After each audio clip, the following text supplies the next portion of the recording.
Welcome to another episode of Sea Turtle Stories, a podcast by the Olive Ridley Project, where we take a deep dive into all things sea turtles. I'm Dr. Minnie Liddle, sea turtle veterinarian and host of this podcast. So I'm really excited today to introduce our guest, Dr. Joanna Alfaro. So Dr. Joanna is a marine conservationist and biologist originally from Lima in Peru, with over 25 years of experience in the field of marine conservation. She is the founder of Pro Delphinus, a non-profit organization in Lima that works with fishing communities, researchers, and the government to protect sea turtles and marine fauna by studying and reducing bycatch.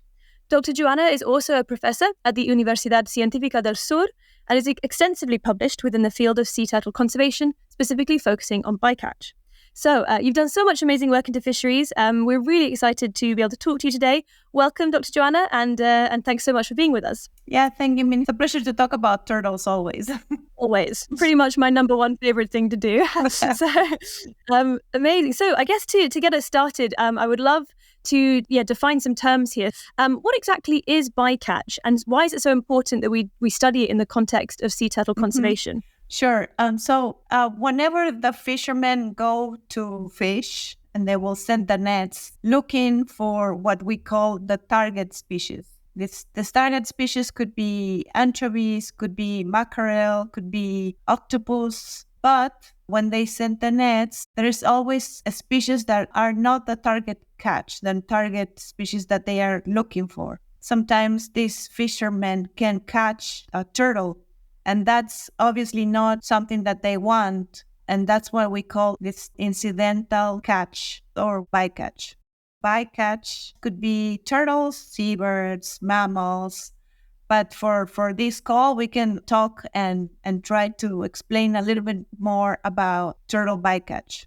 Okay, yeah, so this is quite a big risk. Then this is quite a well-known kind of threat to sea turtles globally, is being caught as incidental catch or bycatch. So your work is specifically focused on bycatch in small-scale fishing and artisanal fishing, specifically in Peru. Could you explain to us what are small-scale fisheries then? How does that maybe differ from commercial fishing, if at all? Mm-hmm. Sure. So you can imagine a big vessel, a big boat that will catch thousands and hundreds of tons of fish. So that image will be what we call industrial fisheries. Usually vessels with a large capacity, they can go fish and bring back tons of fish. But there's also the small-scale boats. These are perhaps at the most 15 meters in Peru. That's the regulation. That's the threshold that will separate small-scale and industrial fisheries. So these small-scale boats in Peru are typically made of wood. Sure. And they are handmade. And the labor at this kind of boat is usually manual. So they won't have gear or motors to reel the nets. That's how can we easily identify the small-scale boat from an industrial boat. Mm-hmm. Okay. Is small-scale fishing predominantly, in your experience, then for more like personal usage or sort of small-scale local selling rather than obviously international trade or anything? That's a very good question. And the answer will change among countries. Okay. For example, in Peru, there is a fishery that it's called for subsistence. And it will be typically a small boat, and most of the fish will go to eat at home. And that's more common in the rainforest in Peru. The small-scale boats that are in the coast and the marine environment along Peru are typically to sell in domestic markets. And some of the boats sell also to international markets. For example, giant squids or mahi-mahi or tuna will typically go for export, while other fish, perhaps bonito or smaller pelagics, will be for the local market. Something that I want to stress for Peruvians at least is that most of the fish that is caught with the industrial boats, the big ones, goes for exporting, the majority of it, if not all. While the food or the fish we eat at home or in restaurants in Peru are coming all 100% from the small scale vessels. Okay, interesting. So yeah, it's there is quite a difference. So you've been working a lot with with small scale fisheries. What kind of got you interested in this area of marine conservation and this kind of work? Yeah, so in a given population of animals, you want to know basic numbers, how many are born every year or every season, how many die every season or every year. So it's important for us to know how many die from fisheries, for example, for a couple of reasons. One will be for the conservation threats. For example, in case of the Eastern Pacific leatherback turtle, which is a critically endangered population, just the death of one animal, it has lots of implications, but in particular is not good for the population. But in the case of for fisheries, it's also not good for the reputation of the fisheries. Let's say there is a fishery that is looking for certification. If they catch turtles, they have to do something about it. Sometimes the animals that are incidental bycatch are alive. That you can release and they go back to the water. Sometimes they're dead, and a fraction of people in the country still use it for consumption at home. But that is when biologists or researchers can help. We can provide the tools that the fisheries can use to release the animals or explain how to release them better so the turtles have more chance to survive after they are released back in the water. So those are overlaps between fisheries and conservation of, in this case, turtles. Yeah, I guess it's always so interlinked. So yeah, by being able to conserve sea turtles, we can also conserve some of the fishermen's lifestyles and their income, because catching some of these big marine megafauna will also destroy their nets as well, which is an expensive undertaking for people who have very small margins. So we can help each other and ultimately help the turtles as well. Yeah, it's important to work with fishermen because we not only care about the animals. Of course, we have a special place in our hearts for turtles, but we also care for the people that are related to this environment, this marine environment. The ocean is not ours, it's everybody's. Yeah, because I think the latest figures are something out of a global population, over 3 billion people rely on seafood as their predominant protein source. So that's a massive amount of people. So that's the challenge. I mean, how do we make fisheries sustainable? How do we make them last? But also, how do we make them sustainable to not harm or affect other species like turtles? And then for our interest, what makes a turtle kind of vulnerable to being caught in these nets? Is it they can't see them? Are they attracted to them as well, like the fish? Do we kind of have an idea of what makes them at risk? I want to say that is the overlap of both groups. One side the fishermen, one side the turtles. They're both looking for food and they cross over roads in the ocean. So typically where there is fish, there's going to be turtles around. Perhaps they're not foraging over the fish, but they are going to be foraging over the prey that the fish are catching. So you've worked on basically how can we reduce bycatch in small-scale fisheries in Peru. What are some of the things you found out? Yeah, that's a fun question. For many years, we documented how many turtles were dying in the fishery. I mean, that's a number that we need for turtle population estimates. So once we had those numbers, they show to be very high. But then we identified that there was a need for finding solutions. So there had been studies of how animals use sensorial cues, because like we humans have 5 senses. That's the same, of course, with animals. So previous research showed that lights help some animals to see better because they have a good vision. So we tested for many years in different fisheries in different ports, placing lights, LED lights in the fishing nets. And what showed was maybe between 30 and 40% reduction in turtles caught in nets that were illuminated compared to those nets that were not illuminated. So right there, that was a solution that we offer as a contribution when fishermen ask us, what can I do? It's like, you can use lights, you can increase the vision so the turtles know that there is a barrier coming up. Can they be added to nets, or do they have to buy nets with them attached? Yeah, so far we have tested the ones that you add to the net. And then, but there's several variations. I think it was in Mexico where the main lines of the net were fluorescent. Sure. So they will be more visible in the water, especially at night. Some other researchers are using also the lights, but charged by solar panels that will reduce the use of batteries. So when there's more research, there's going to be more options available. Yeah, lots of different options for lots of different situations, I guess. But I realize I should probably ask first about the Eastern Pacific leatherback. Is that a particular species that's vulnerable in the area that you work in, or is there any species that is considered sort of more vulnerable than others? So for us, it's always a concern when we know that in the area there is critically endangered population. So out of the 5 species of turtles, 3 of them that occur in Peru are critically endangered.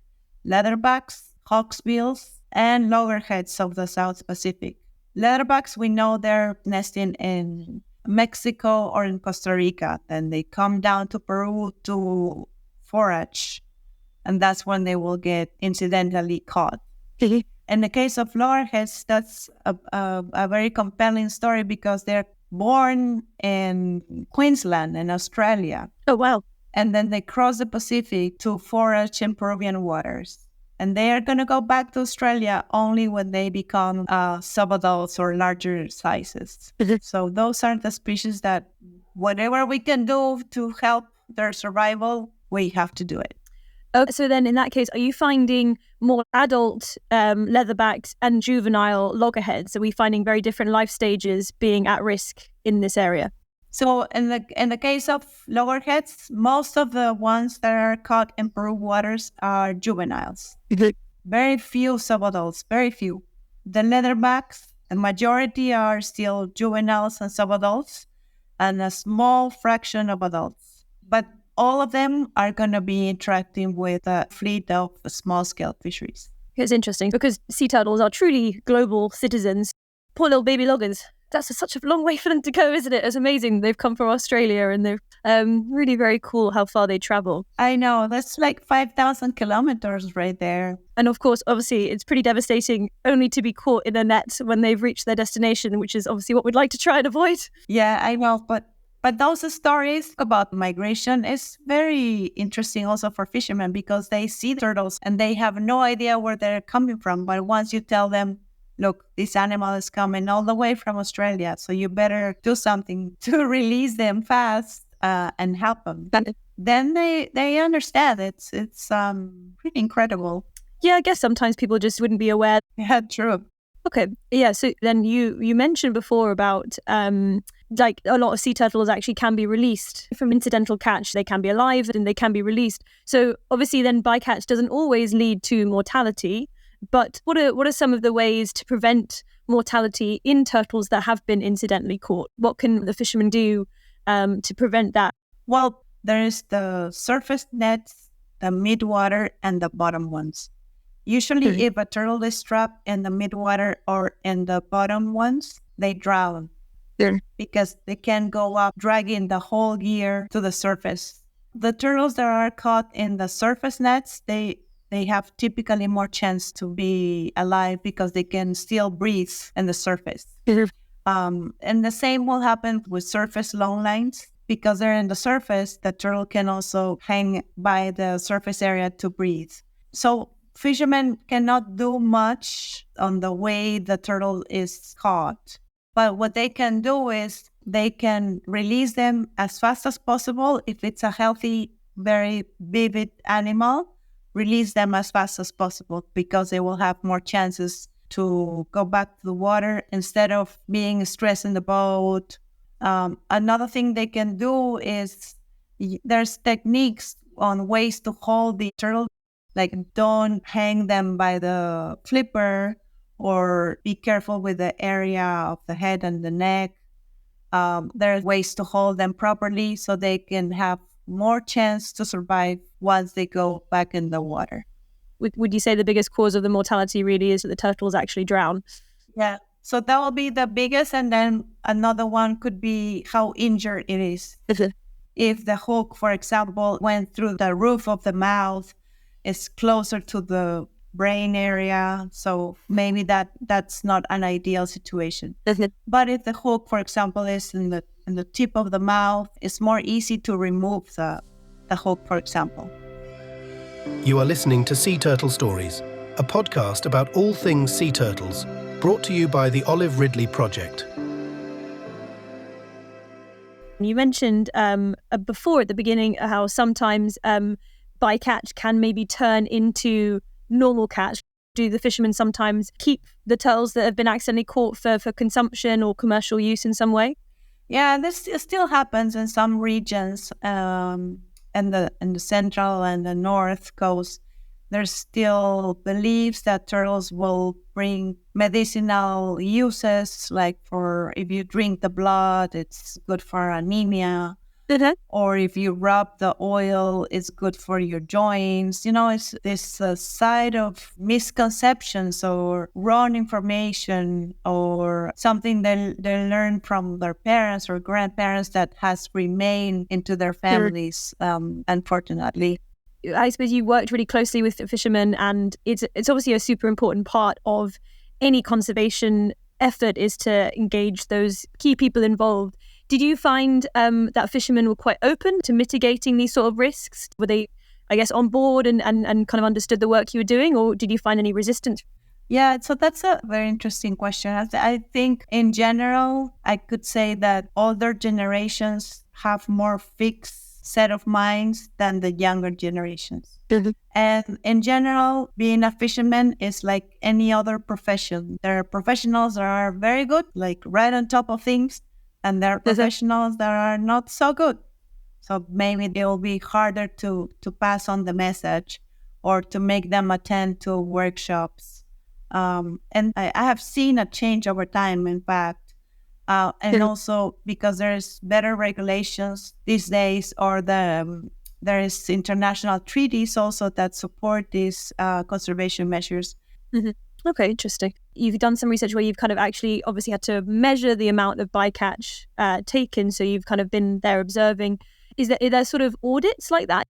Maybe like government involvement to have people kind of checking the bycatch, kind of getting the data, I guess? Is that something that does happen, or is it relatively hard to get that information? I think it's getting better, the participation of government agencies in bycatch. And I think it's a bit of a gray area because bycatch, the catch of this species is forbidden, it's illegal. So then fishermen don't report it because authorities are telling them it's illegal. I don't know any single report of a bycatch in all my years working. I'm going to retire the day they start reporting to the authorities and they receive a good guidance on what to do with the bycatch. Yeah, that's a great area that still needs attention. Would it be fair to say that it's probably very underestimated, the bycatch issues for sea turtles and I suppose other marine life, that we actually don't have a very good idea of the significance and severity of the issue? Totally. So true. It's totally underestimated. I don't know any fisheries in general that are reporting the bycatch, as I mentioned, not only for turtles or mammals or, marine megafauna that is very difficult to hide, but also for the small fish or the species that nobody's paying attention on because they're not charismatic or they don't have any conservation threats. So it's a very unreported activity, and it's also very hard because everything occurs at sea. We are not equipped to be at sea all the time, and authorities either. They sometimes don't have the right vessels or they don't have the budget for the gasoline. So they're relying on the things that are brought ashore. Sure. But not everything is brought. They discard a lot of species that have no commercial value. But I guess that's where, stuff like your research comes in to try and clear a little bit of that and also help to mitigate that. I also read in some of your work that you were using like radio broadcasting to reach out to fishers at sea. Can you tell me a little bit more about what you were doing with that particular kind of angle? Sure. I remember we had to do some work with the turtles, and the only way to communicate with the fishermen was through the radio. And that's something that they do it on a regular basis.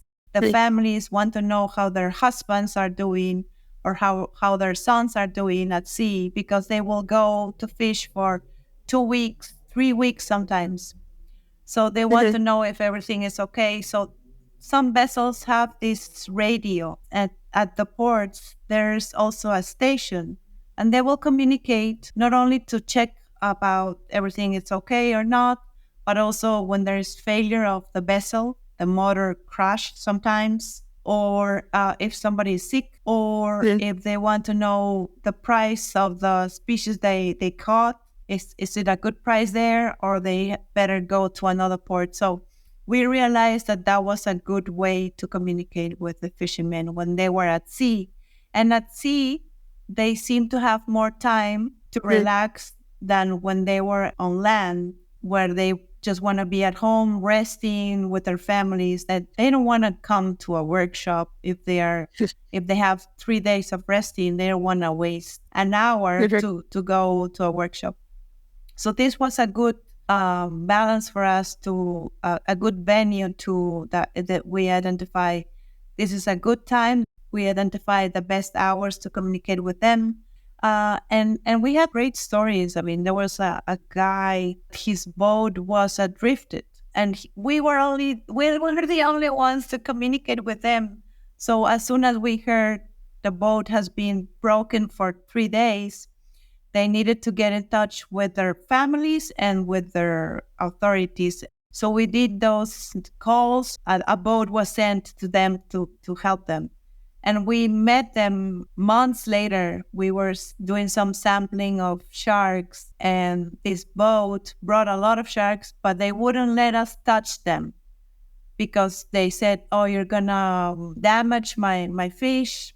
And then we started to talk, and then we realized it was that boat that was adrift. And once they learned that it was us, they said, "Please touch all the fish you want." You can do anything. That's really amazing. It's really important though, isn't it? Like the relationships are the biggest kind of key to successful research in many ways. That's really cool. So what sort of things were you kind of communicating with them? Yeah, so it was a trade of information. We wanted to know about turtles or megafauna caught, like whales or manta rays. And they wanted to know from us things that were very useful for fishing, like the wind, the temperature. Those are really good cues for them to know where the fish could be. So we were basically exchanging information. So what are the biggest sort of difficulties, the kind of biggest difficulties you found with implementing these bycatch mitigation measures in the small-scale fisheries? Yeah, so one of them is the cost. Who's going to pay for that? I mean, most of these fishermen are living on the edge. They make the very minimum money. Sometimes there's no catch. So who's going to pay for this technology? Is it going to be the government? Is it going to be the fishermen? Is it going to be some foundation? How is it going to be afforded? That's one thing. The other thing will be the necessity. If it's regulated, is it something that the government is requiring from them? Is it something voluntary? So that is another issue for us.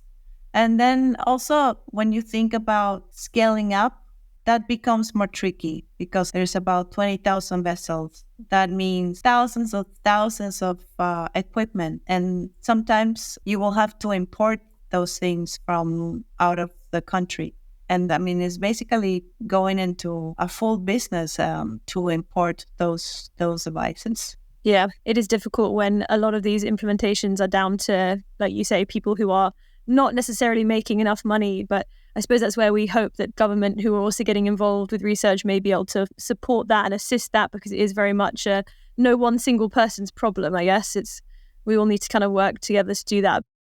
So we've talked about like light. Was there anything else that was significantly helping that you found to reduce the kind of bycatch rate of turtles? Well, our effort has been more on lights. We tested briefly, not for turtles, but for mammals, lowering the net to have the surface area free. There's other research groups that have tried acoustics and apparently didn't work for turtles, but yes, it did work for dolphins. Is there one net that's actually particularly like turtles are more at risk from than another? So we have worked mostly on gill nets, but also on long lines. There's certainly a difference in the selectivity. Long lines are more selective than gill nets. Gill nets will typically catch everything. I guess, yeah, generally, well, turtles definitely will go for bait on a hook. Then obviously with gill nets, they are just swimming past, I suppose. They're just kind of accidentally getting stuck as they move through the water column, as opposed to long lines, which they have to actively, I suppose, seek them out and go towards them. Yeah, they will sometimes bite into the bait, or sometimes they're curious. They get close and then they started getting entangled by the flipper, perhaps, and then they become all twisted. Yeah, and get all panicky. So I guess, I've seen a few turtles when I was in the Maldives who had been stuck on longer line fishing hooks. Unfortunately, they often do tend to swallow them after a while, and then they get stuck in the esophagus. But certainly, not as common as gill nets.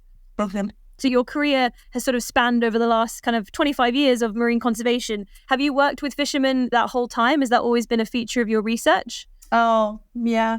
So it has changed. I think as biologist, I wanted to work with animals. I didn't care for people much. But then with time, you realize that all conservation issues are related to people. So that's when you realize you need to get your best skills to work with people, be ready to deal with that. Right. It's not easy because you're not trained for that. You're trained to measure animals and everything related to that, no? So, but it's something that you learn also. I mean, in my case, I'm learning from experience and out of need, really. Mm-hmm. Yeah, a lot of it actually is it's all people focused, really, at the end of the day. Whether it's like trying to alter people's opinions or understanding of something, or engage them in helping you kind of overcome something as significant as bycatch. How important do you feel it is to involve fishing communities in sea turtle conservation? Without the communities, there's no reason. There's no reason for the work we do. But it's also biologists or researchers cannot be in these communities forever. Whatever we learn or whatever we identified as possibilities to improve fisheries has to be implemented by these communities to ensure sustainability.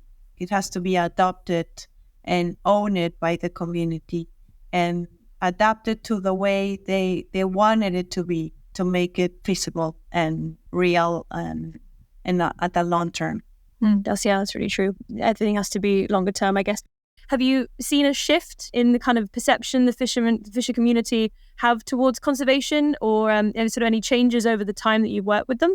Yeah, I have seen changes over time, and that's great, but I still think it's not fast enough. It should be 5 times faster if we really want to catch up with what is happening in terms of biodiversity loss and practices that are no longer sustainable. I guess people are always a little bit slow to change, aren't they? But do you think do their attitudes feel generally more positive, you feel? I think so. I think and something that is really new to us is to see also the gender issues, like women participating some more, or the youth sometimes participating some more, having an opinion and identifying their role into this conservation issue. That has been sort of like a new thing for us, and we embrace it because it was very organic, which I think it's much better. Yeah, being a woman in conservation, and maybe that wasn't something that was quite so common when you first started working in the field. So you feel like that is maybe changing, and we now have a bit more diversity of people also sort of trying to make that change, which is always encouraging. It has changed. I remember when I started work, fishermen will ask me, "What are you doing here? You should be at home." looking after your children or cooking. And I'm like, and I couldn't even articulate an answer. It was too tiring. Well, but now I see the fishermen wives or fishermen daughters being more interested in conservation, which I think is a very good change for the community as well. There's big challenges though, still, because I mean, in some of these communities, there's a very macho culture. You know, it's a culture that is very much machista. So it's very common still to see the women very with a invisible kind of thing. But slowly over time, it can get a little bit more even. And now, of course, we're aiming to be equals. But that will take some time. But I guess I'm sure you've made an impression on many kind of young girls and women, I guess, who may also want to do that. You need to see it to be it, as they say. Yeah, totally. I mean, I have a lot of students that are women, and that is great. My advisors were men at that time. They were great as well, but having an advisor as a woman that can understand your needs as a student or your struggles, that's really, it can create a very nice atmosphere to work with. Yeah, definitely. Just a little bit more insight into kind of some of those unique difficulties that we all may experience, different intersections. I feel like I have a bazillion more questions that I could ask you there. It's been super interesting. I've really enjoyed learning all about bycatch. It's a really important aspect of sea turtle conservation. I think, unfortunately, I'm going to have to sign us off. So, yeah, thank you so much for joining us. Of course. Thank you, Min, for the invitation. Yeah, really appreciate that. Send me the link whenever you have it ready. Absolutely, we will. Thank you so very much, Dr. Joanna, for joining us. If you would like to learn more about sea turtles and ORP's work, please visit our website, oliveridleyproject.org, where you can also support our work by naming and adopting a sea turtle, by adopting one of our sea turtle patients, or by making a donation. You can also follow us on Instagram, Facebook, Twitter, TikTok, LinkedIn, and YouTube to stay up to date with the world of sea turtles. We'll see you for our next episode, and until then, stay turtly awesome.